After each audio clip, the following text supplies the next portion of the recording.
Hey folks, welcome to another episode of the Security Table. This is Chris Romeo, and I'm also joined by Izar Tarandosh and Matt Coles. And we are going to tackle the rest of the National Cybersecurity Strategy. We had lots of thoughts so far. We had many things to say, many things to discuss, debate, / argue about.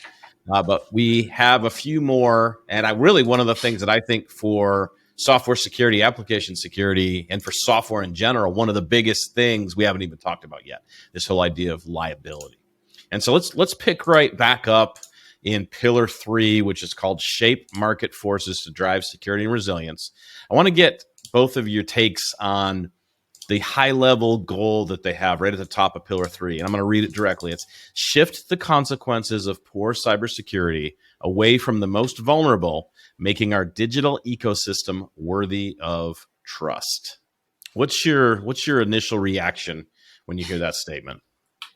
Okay, so funnily enough, we go back to that word of last week, trust, but now it's a different kind of trust, right?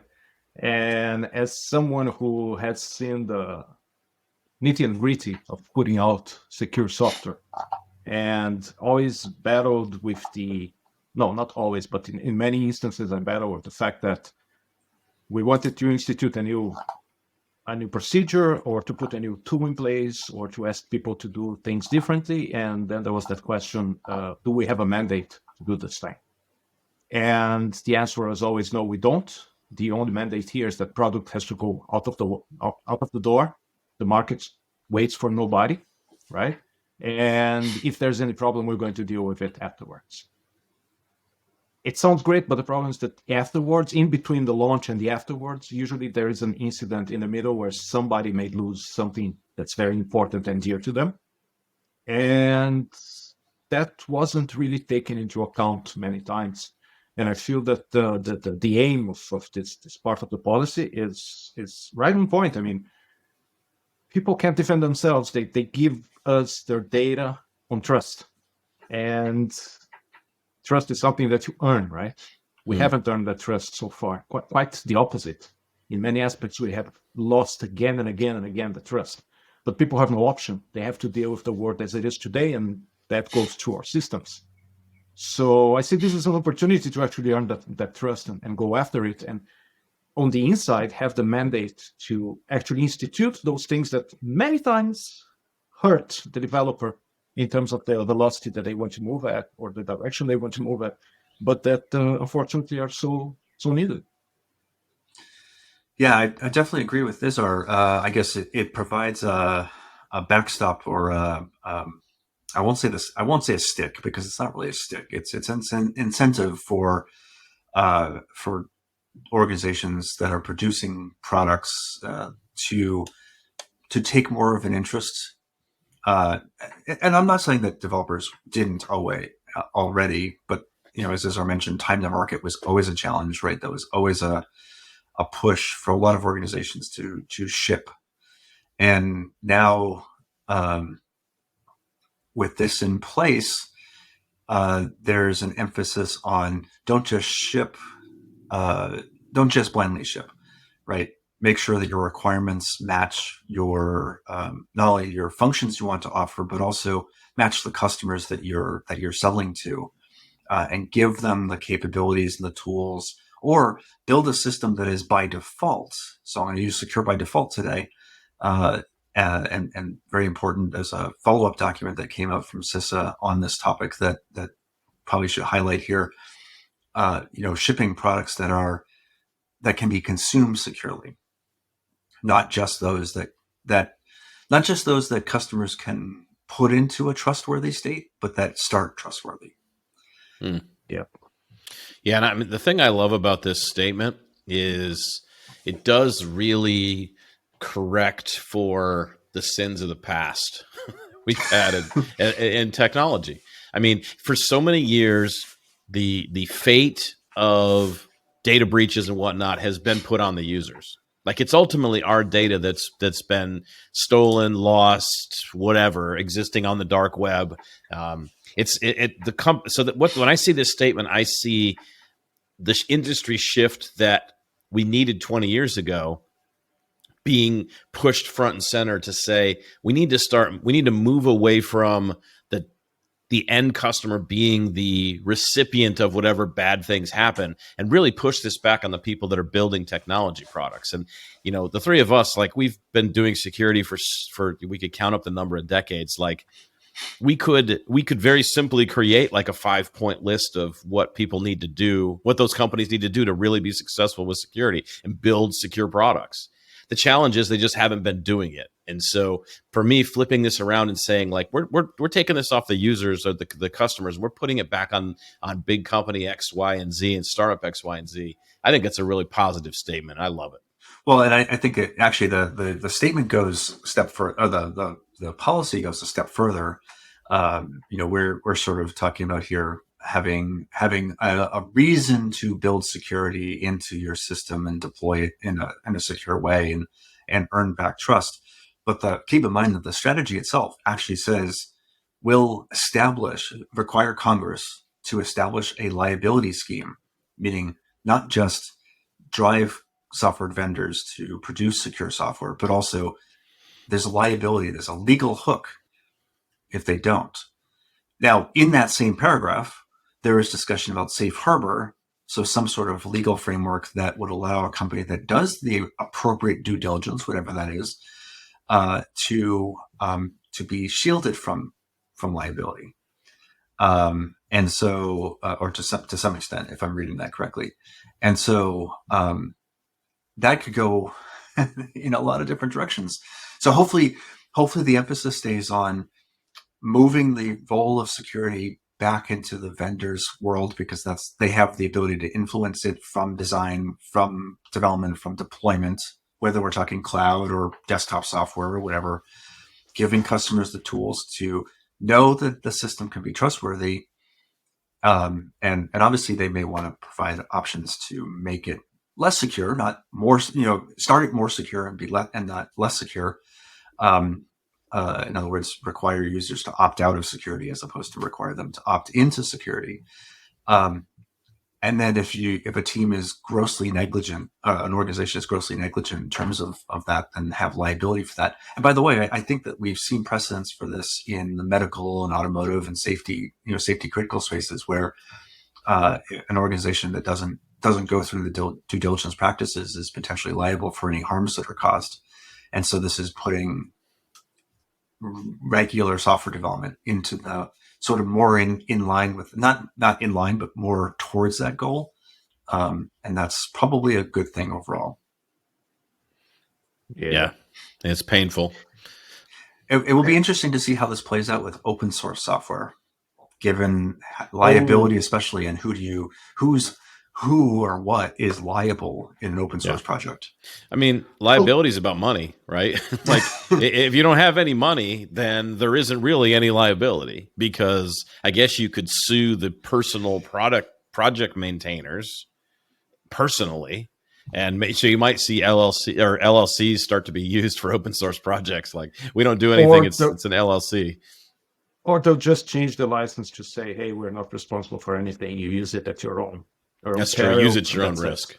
Yeah, that's a good point. But actually, before we go into the liability, because I think that we're going to spend a good amount of time there's another aspect of the thing that keeps coming back to me, and this week especially, because yesterday I had a very interesting chat about this. So we have the policy, and as Matt said, the policy already generated the secure by design document from CISA, and right at the start of the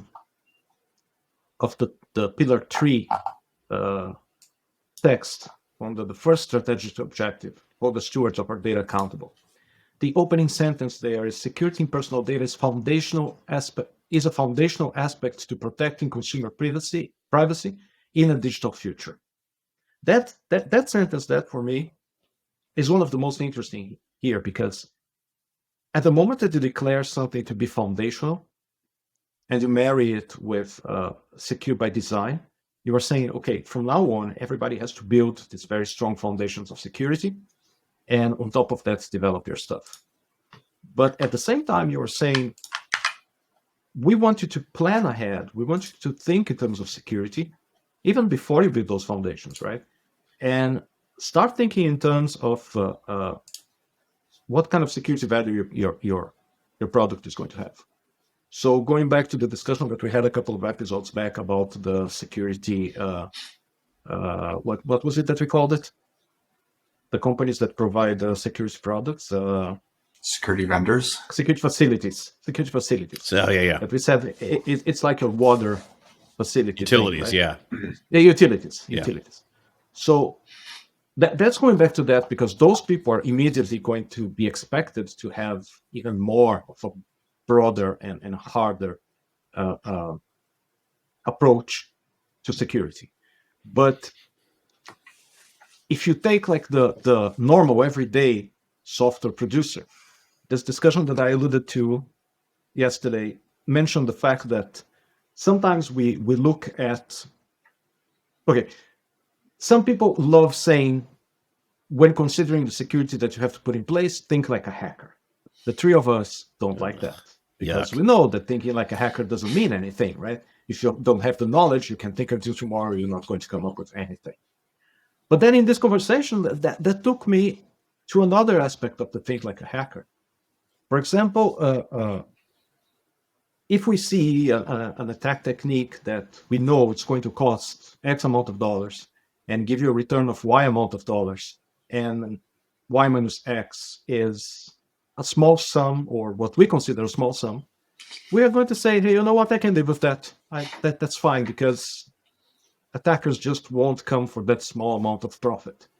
But then this person told me to think in terms of not the US, but the rest of the world. There are people out there to whom that small amount of dollars is actually a large amount of whatever the local currency is. So the think like a hacker here becomes think in terms that somebody somewhere is going to have an incentive to go after your data. So don't take that approach of, it's okay, I'm going to accept the risk, and the risk is fine because nobody's going to come knocking on my door, because there will always be somebody coming and knocking at your door, right?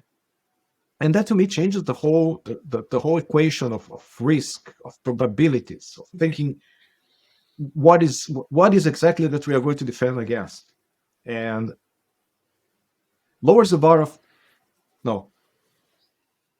raises the bar of the things that I'm willing to accept as risk. Yeah. Right. And I think that this is a push in the right way. So let me throw something that's going to be a little more controversial. Can I actually? 3.1. Yeah, respond. Yeah, I want to respond to that. So,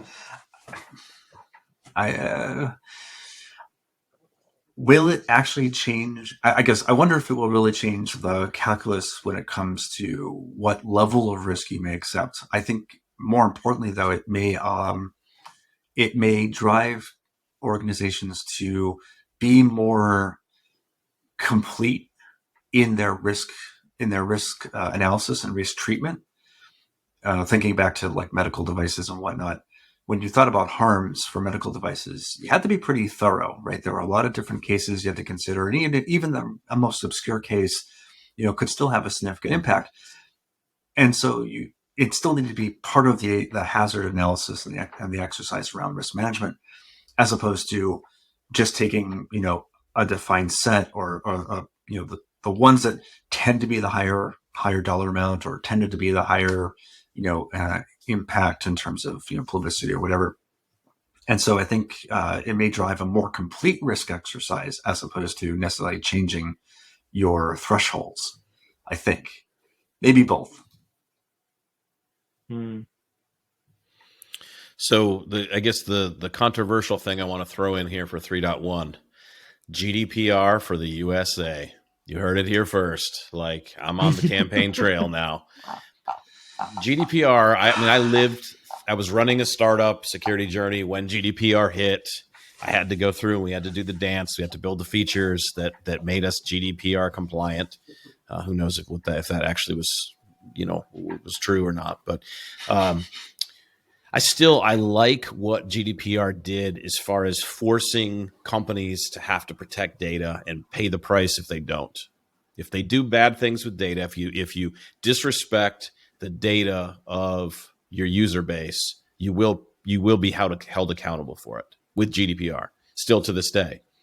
Now, so I'm advocating for, we need a GDPR in the USA. We don't need to call it GDPR, but we need that level of personal privacy protection to exist across everything that we do. Now, I don't think that's what this is necessarily leading to, but it might be. I mean, hold the stewards of our data accountable, like accountability sounds like what they're saying.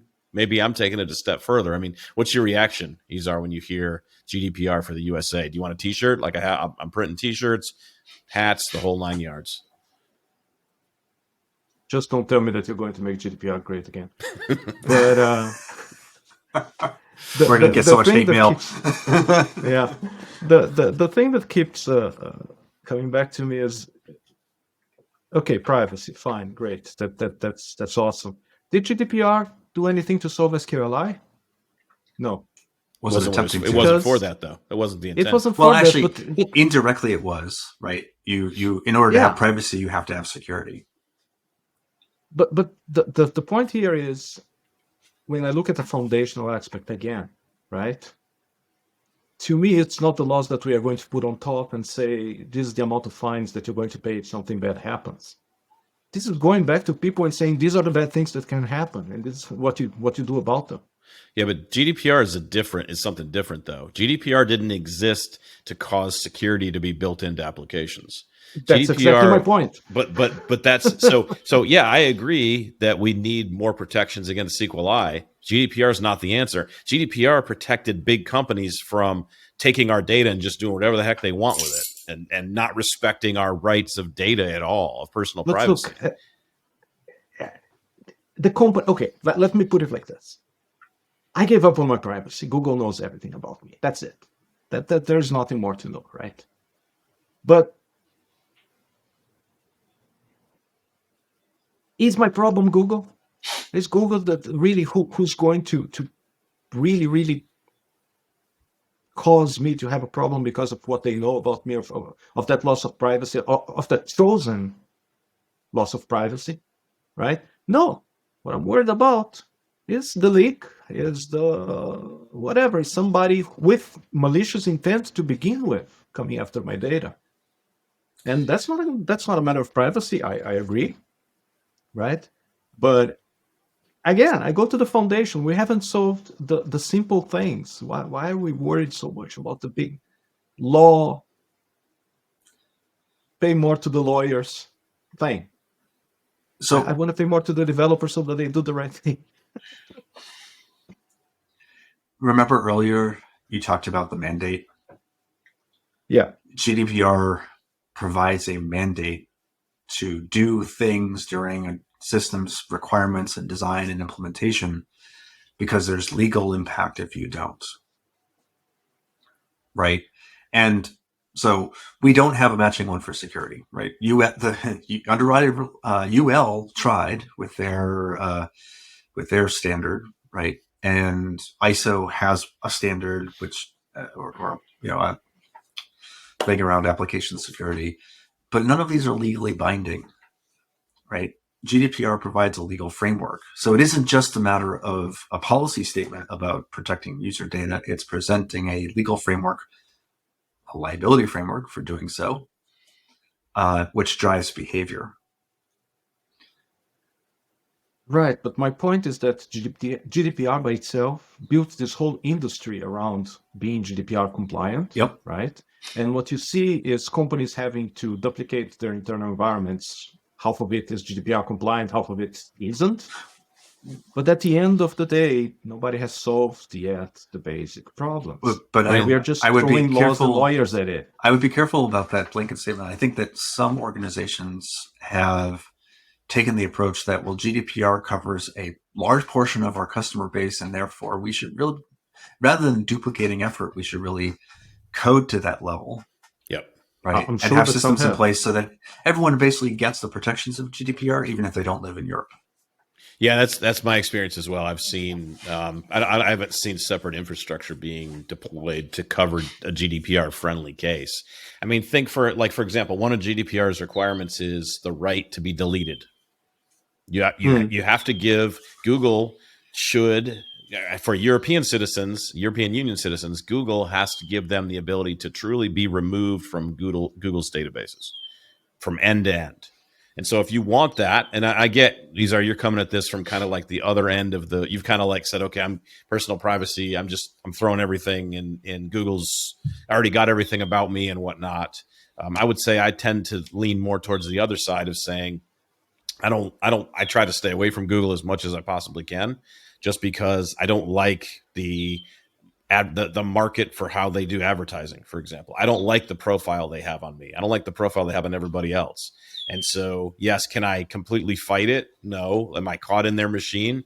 Yes, but not willingly. Like I don't want them to have a profile that knows everything about me, but they've been able to put it together by all of the sources of data. And so when I see GDPR for the USA, I see at least I have some controls where I can then take ownership of my data again, even if it lives in their system. So about the right to delete, a funny thing happened on the way to that. I heard of a friend of mine who asked to be deleted from a given system, and he got an email back saying your request has been accepted. Wait 30 days, and your data is going to be gone from everything that we have. Blah blah blah blah blah blah blah blah. 6 months later, there was a breach, and amazingly, his data was exposed. Yeah. So yeah, they can tell me until tomorrow that they're going to delete it and everything, but do we have any enforcement to that? No, we don't. I mean, GDPR provides an enforcement from a lawsuit perspective, though. Like it's happened a number of times already. I mean, it happened right when it happened the day GDPR went live. I don't remember what the guy's name was, but he sued Facebook and Google and a bunch of other people right off the bat for non-compliance. I don't know if they ended up settling. I never chased the case down, but at least it gives there is a legal recourse. Whoever that happened to technically could have filed a lawsuit against that company according to GDPR, and they probably would have written a check just to make but the calculus issue go away. The calculus of the company is still going to be: is it worth for us to redesign our systems or to deal with a lawsuit at some point? I mean, I think of the people that are the big companies that are that could potentially really cause that have the most data, have the most incentive to comply with it. Because if the European Union Supreme Court, I don't remember, it's not called Supreme Court, but there's a equivalent of Supreme Court there. If they come after Google, they're not coming for $500. They're coming for 500 million or $1 billion, which does impact the bottom line, even of a company as big as Google. If they're losing a lawsuit for $1 billion, sure, it doesn't hurt them. It hurts them some. It's not painless to lose $1 billion or multiple billions of dollars in their world. Yeah, but the right to operate would be a worse fate than a financial loss. Yeah, true. And that's that. I don't think that's happened to my knowledge that anybody's been shut out. But I guess to your point, Matt, that's true. That hammer does exist in GDPR. They could be kicked out of the European Union, which for a big company, that's going to hit the bottom line a lot harder than $1 billion fine. Okay, we went way deep into the deep end here, but Izar, I'll give you the last thought. Give us the last thought on this. Yeah, no, actually not a thought, but a question. At the end here of 3.1, this legislation should also set national requirements to secure personal data consistent with standards and guidelines developed by NIST. Does GDPR bring in requirements to secure? Yes. Well, yeah. Indirectly.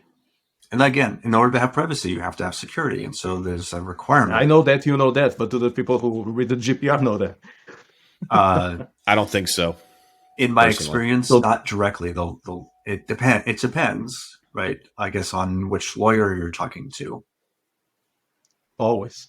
But this is a clear call to action, right?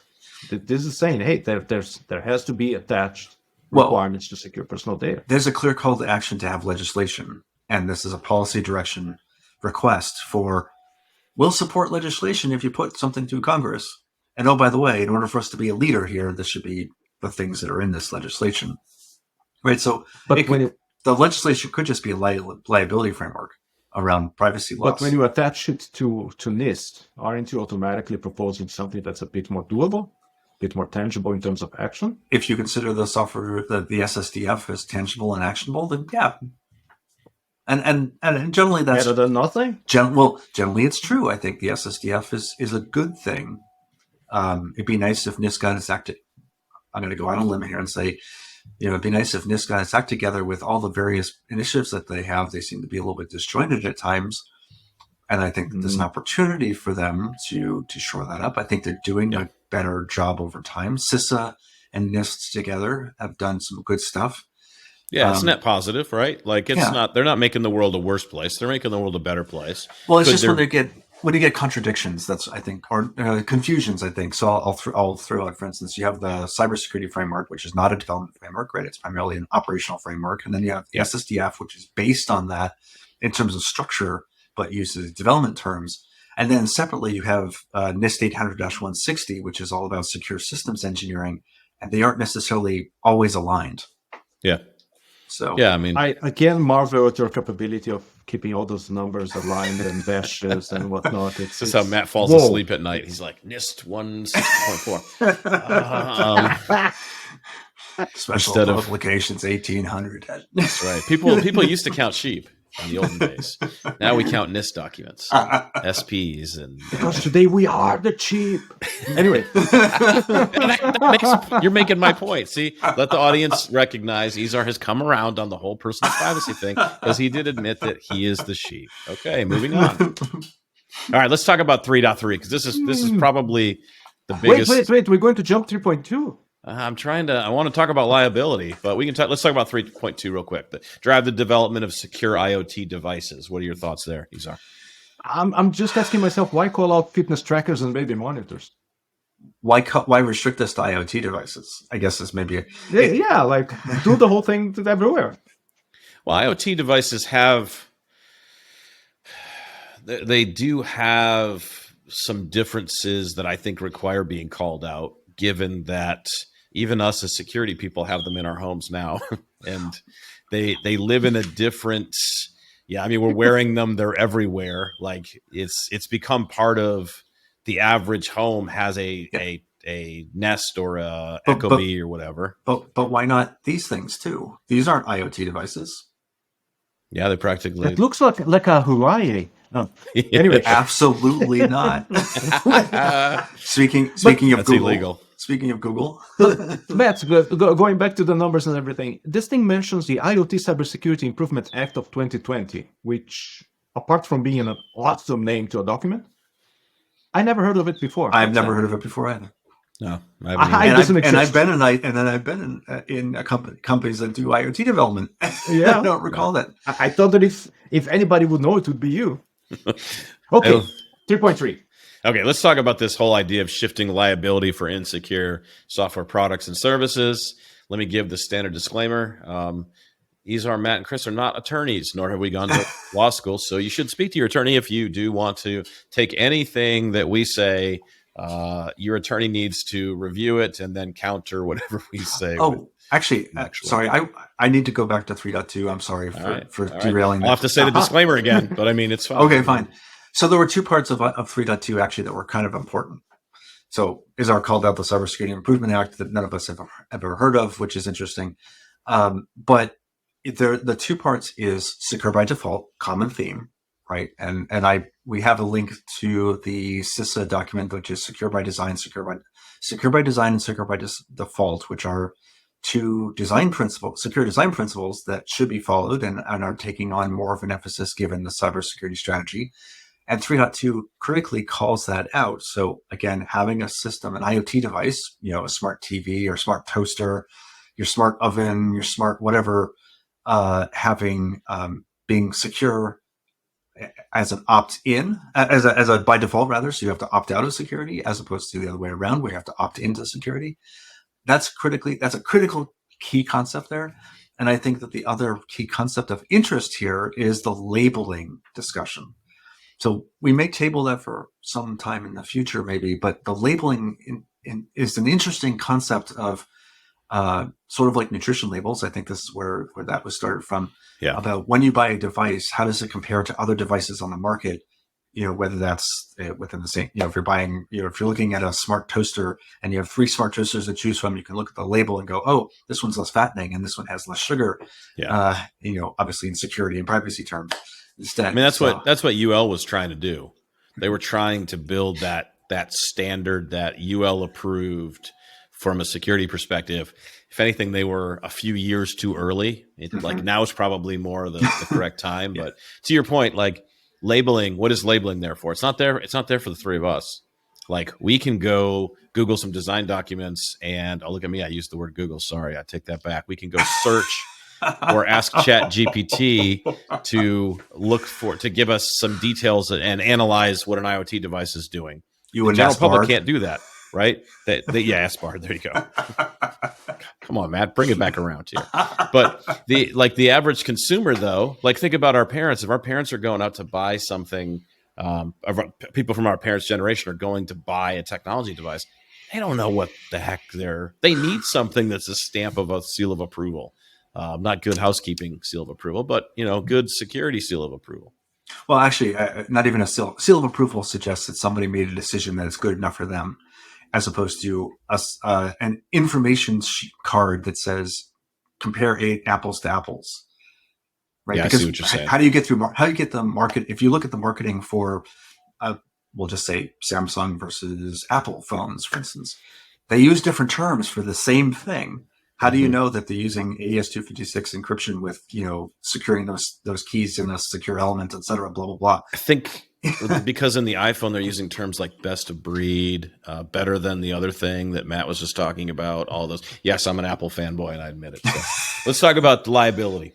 Okay. Oh, great. Security by marketing. Hey, we're all in sales and marketing. If you don't agree or if you don't understand, you just haven't figured it out yet. Like either you're selling something to someone else or they're selling something to you. You heard it here last because it's been said in movies and whatnot before. But 3.3, shifting liability for insecure software products and services. Just at the highest level, what's your gut reaction to this, Cesar? I know you see something like that. I know it's generating a thought inside of your head as far as, is this the right stance for this document to take?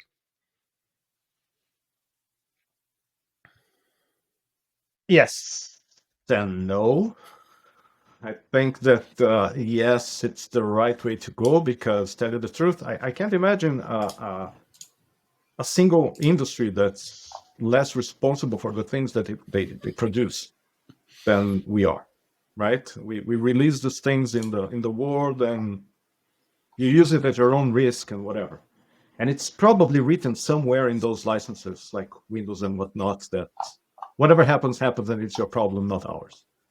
So yeah, I would love to see some liability changing places here.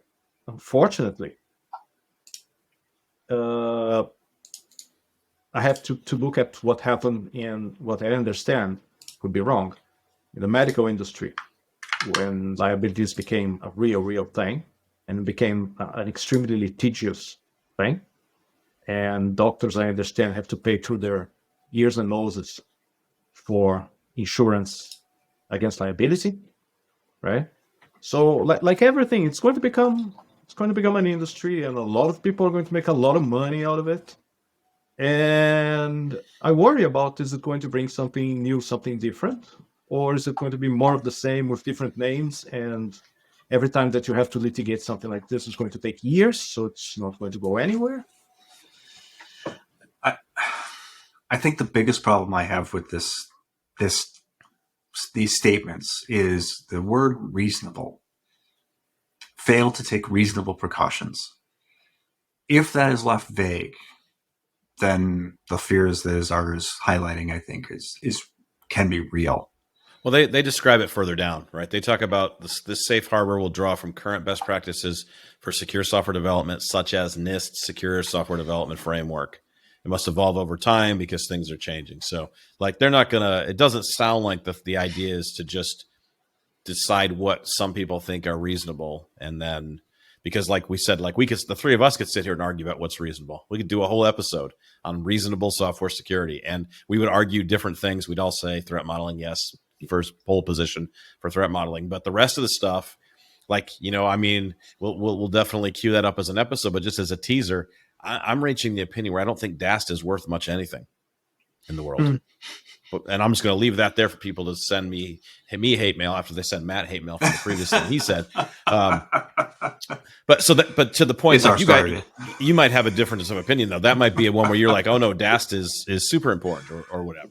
Like that's just, and so the point being, like, we're not going to agree on what's reasonable ourselves, but we can look to something like the SSDF and say, okay, we can all get behind this as a baseline. It's got the right goodness in it. We might not agree with everything it says, but it's at least it's a structure that has the things in it that we really believe are important.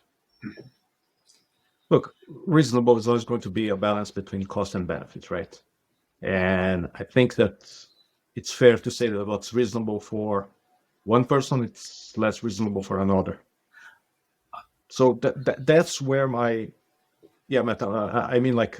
Apple can do a lot of stuff that three guys in a garage can't. I don't think that's the reasonable part, though. They're not looking at cost benefit at that level. No, but that's how it's going to be interpreted. They're not looking at it, but afterwards to come to Apple and say, "Oh, you have a problem. You have an issue in your enclave chip. All the test suits that you had, you forgot to test this thing." And they'll say, "Well, that's reasonable because I already have a test suit. I already have the test harness and everything. Yeah, we forgot. Sorry." And then can you get that exact same case and throw it on the three guys in the garage and have, listen, because Apple is doing it, that means that it's reasonable. So you should be able to have exactly the same setup and exactly the same level of testing and whatnot. You see what I mean? For those guys, that's just not going to be reasonable. They don't have everything that they need for that thing to exist, even if they are making a cell phone. So it could be the same product, different levels of reasonability. Thank you.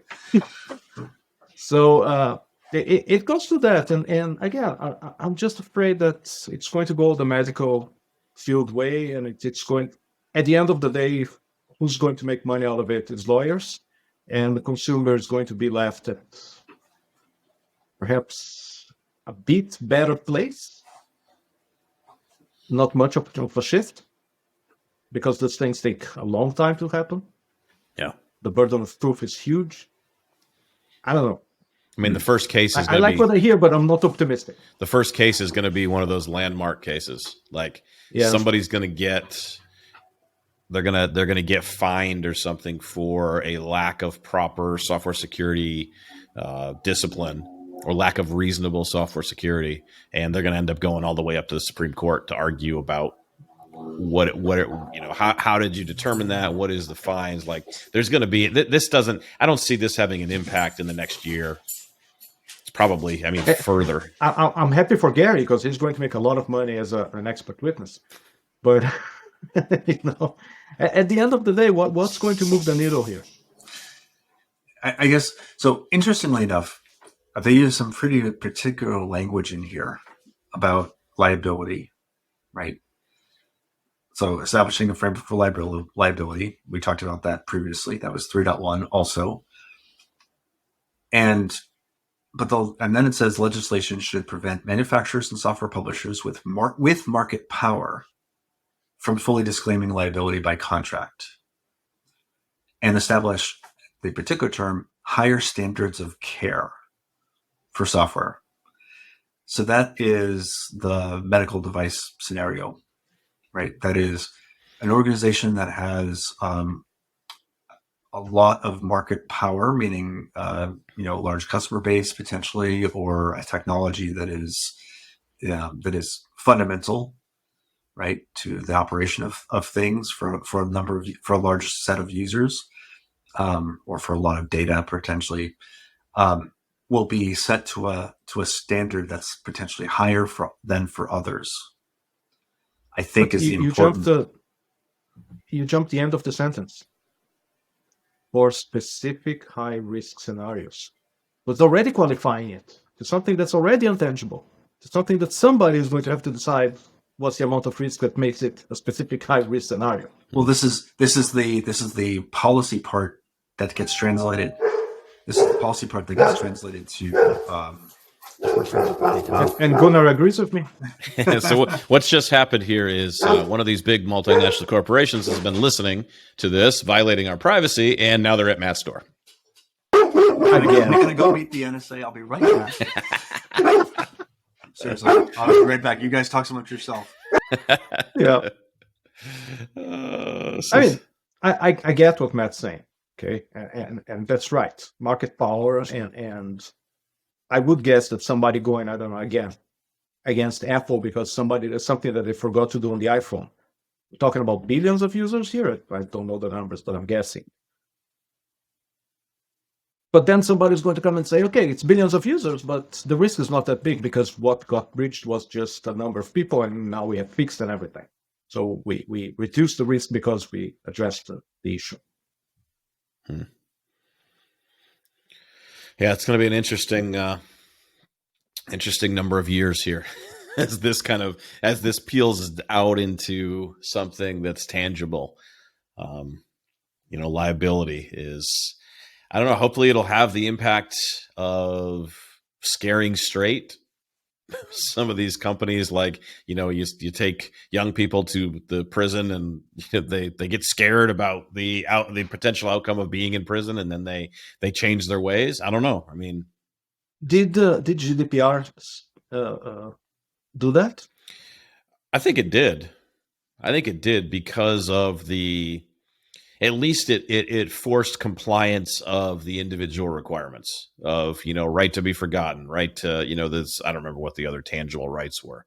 I think companies in general in that service the European Union do follow that guidance. They do live with the changes that they made to their systems to support that legislation.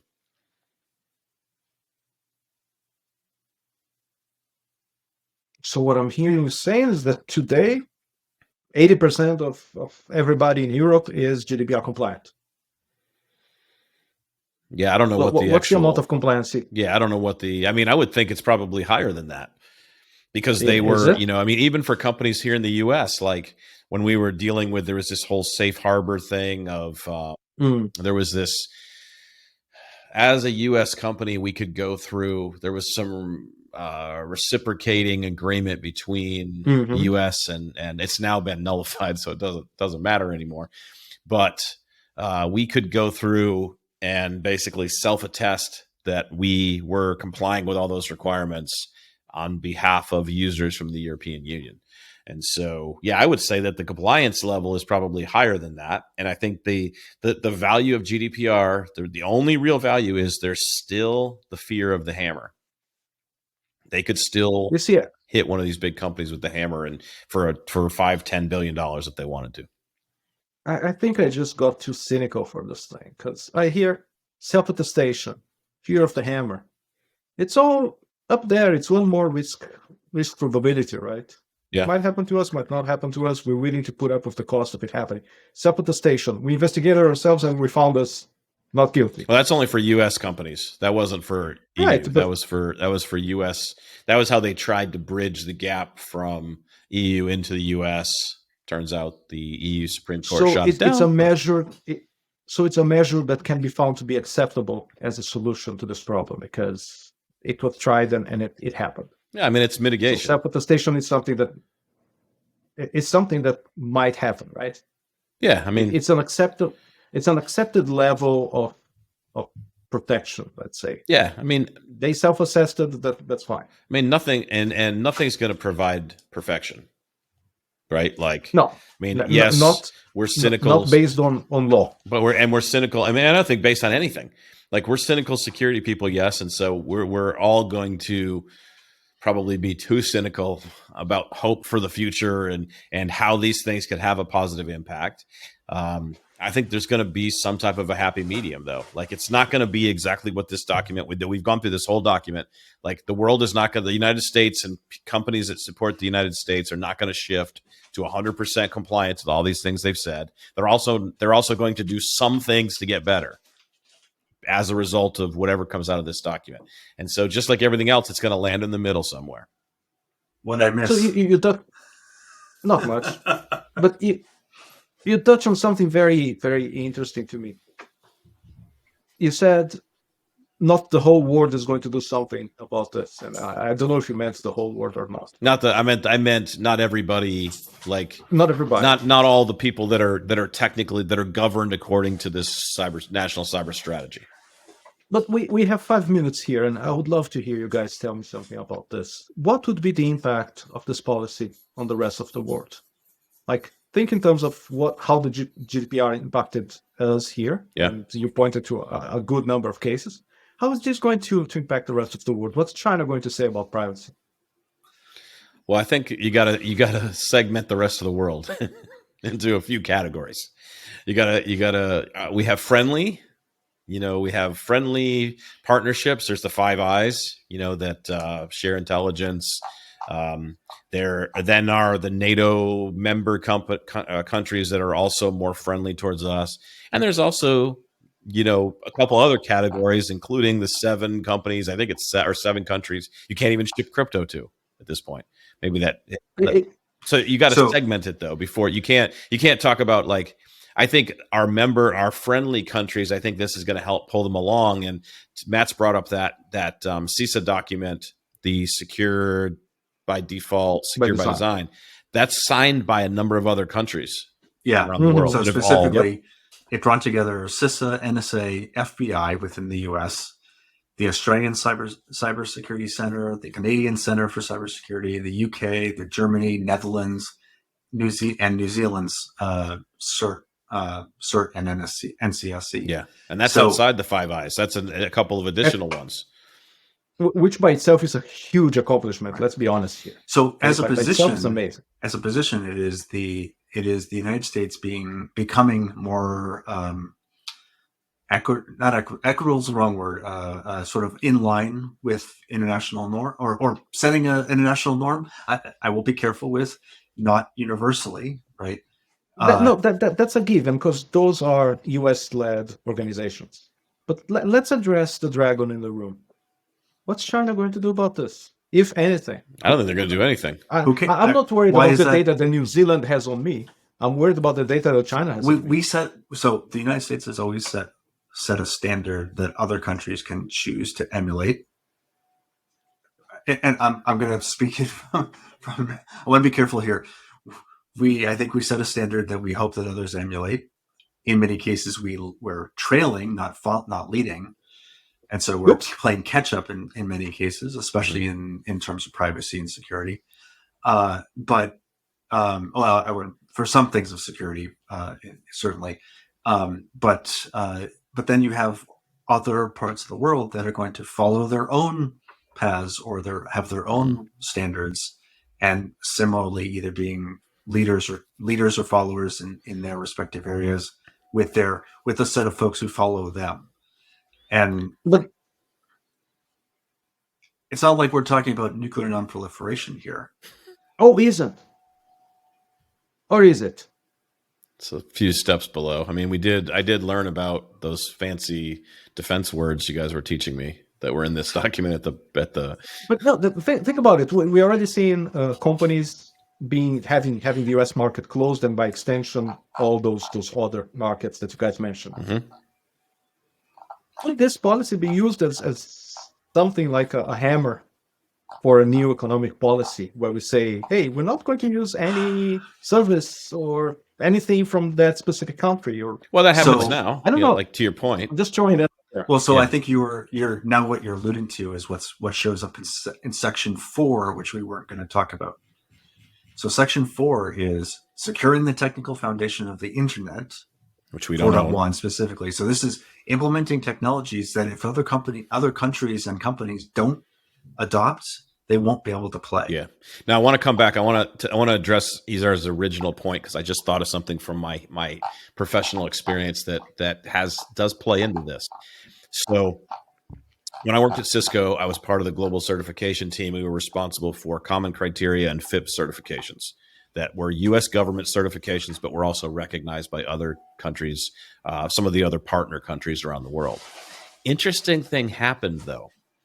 China copied those standards, but made their own version of it. And for the most part, they said a lot of the same things. They literally copied the document and put their own title page on it.